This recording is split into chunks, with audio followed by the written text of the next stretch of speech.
Ƙasar Jamhuriyar Musulunci ta Iran ta yi wani babban gargaɗi, inda ta ce duk wata ƙasa da ta taimaka wa ƙasar Amurka wajen yaƙi da tattalin arzikinta to ta zama maƙiyarta a kowane sa'i. Duk abin da zai wakana da maƙiyan ƙasar Iran to fa ita ma tana ciki. Haka zalika hukumomin tsaron ƙasar Iran sun gano na'urorin Starlink wato guda 997. Masu saurare ku gyara zama domin jin waɗannan rahotannin labarai da muke tafa da su daga gabas ta tsakiyar kan halin da ake ciki tsakanin ƙasar Amurka da Iran.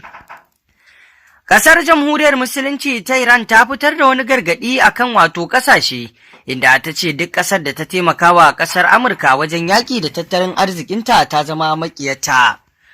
Ƙasashen da suka shiga yaƙin tattalin arziki na Amurka ana ɗaukar su a matsayin abokan gaba.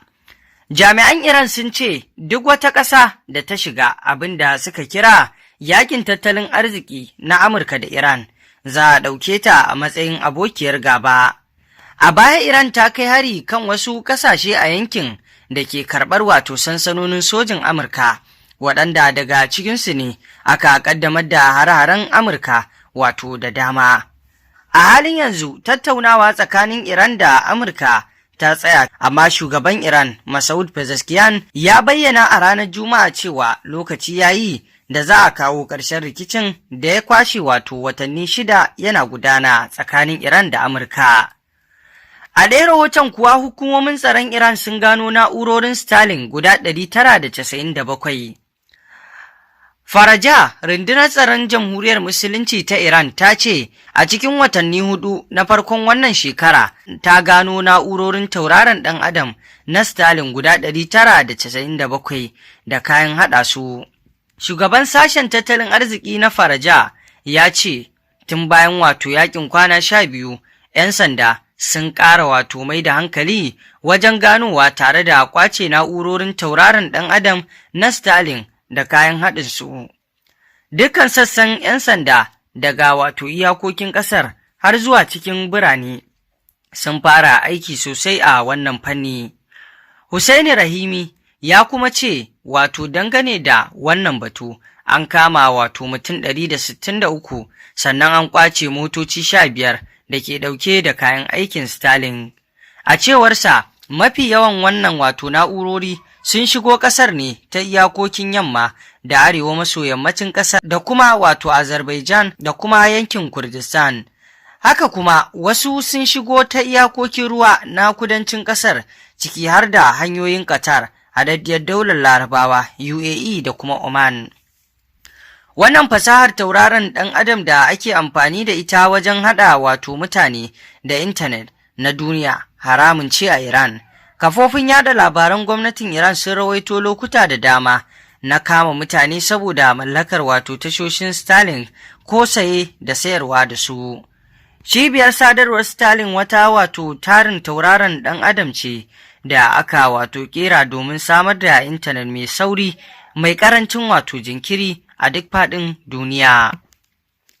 Kamar yadda muka ambata muku a nasa ɓangaren, shugaban ƙasar wato Jamhuriyar Musulunci ta Iran Masoud Pezeshkian ya yi magana akan wato kawo ƙarshen yakin, inda ya ce ya kamata a kawo ƙarshen yakin da ake yi tsakanin ƙasashen. Shugaban ƙasar na Jamhuriyar Musulunci ta Iran Pezeshkian ya yi wannan kira ne a ranar Juma'a, inda ya ce lokaci ya yi da za a kawo ƙarshen yakin da ƙasar ke yi da Amurka, kasancewar a yanzu Iran ɗin ce a sama. Pezeshkian ya ce yanzu ne ya fi cancanta a kawo ƙarshen yakin, yayin da muke da tasiri, muke da sauran mutunci, kuma duk duniya aka amince cewa mun yi nasara. Sannan ya jaddada cewa Amurka ta saba wa dokoki ta hanyar kai hare-hare kan wato makarantu da asibitoci da kayan amfanin al'umma, kuma duniya ta tsane ta. Pezeshkian ya soki lamirin waɗanda ya ce ba su san abin da yake faruwa ba, kuma ba su san halin da gwamnati da kwamandojin sojin ƙasar da majalisar dokokin ke ciki ba. Suna magana ba tare da wato sanin wahalar da ake ciki ba. Sai dai shugaban ya ce kalamansa ba suna nufin miƙa wuya ba. Ba za mu miƙa wuya ba ta kowane irin fanni, babu tantama akan hakan. Za mu tunkare su har lokacin da numfashinmu zai fita, kuma za mu azabtar da su. Kalaman na shugaban Iran na zuwa ne yayin da wato gwamnatin Amurka ke sauya salon yaƙi, inda wato a yanzu take ƙoƙarin komawa kan matsin tattalin arziki.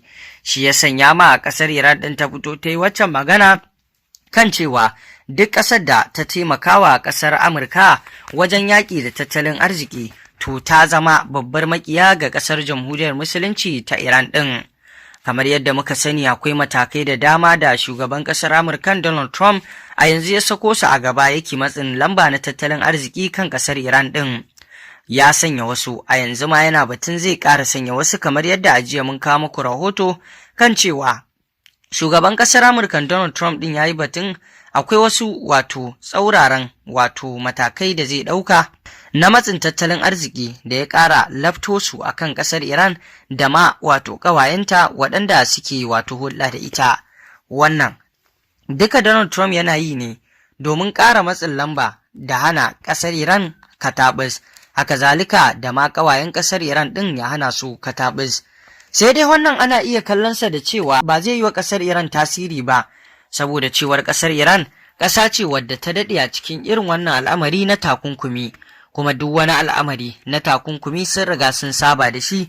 Babu wani irin takunkumi da za a sanya shi sabo wanda zai zamanto tsoro ko barazana ga ƙasar Jamhuriyar Musulunci ta Iran, domin ƙasar ta daɗe a cikin takunkumi shekara da shekaru.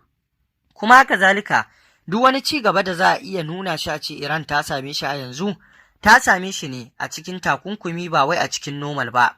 Shi ya sanya ma ake kallon wato yana ɗaya daga cikin abin da ya sa ƙasar nan ta Amurka ba sa so su bar Iran ba cikin takunkumi ba, domin a yau idan aka ce an bar Iran ba tare da takunkumi ba, to fa ci gaban da za ta yi sai duniya ta sha mamaki, duniya ta yi mamaki, saboda ƙasar da aka ce ta yi wani gagarumin ci gaba ta hanyar fasaha da technology da dukkan wani ci gaba na ƙere-ƙere kuma a cikin takunkumi, to ina ga idan a ce ba a cikin takunkumi take ba, wanne irin sauyi za ta samu?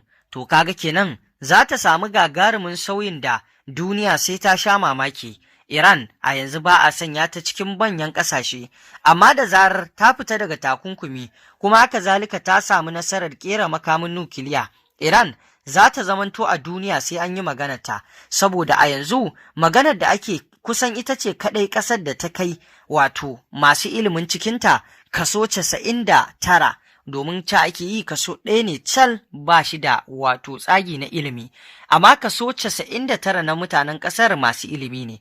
To kaga duk ƙasar da aka ce kaso masu tarin yawa wato su masu ilimi ne, kuma dukkan ilimi da zai amfanar da ƙasa, to fa tabbas ta yi fintinkau. To masu saurare, ƙarshen rahotannin labaran kenan. Ku ci gaba da bibiyar mu domin sanin abubuwan da ke faruwa a duniya baki ɗaya. Mun gode.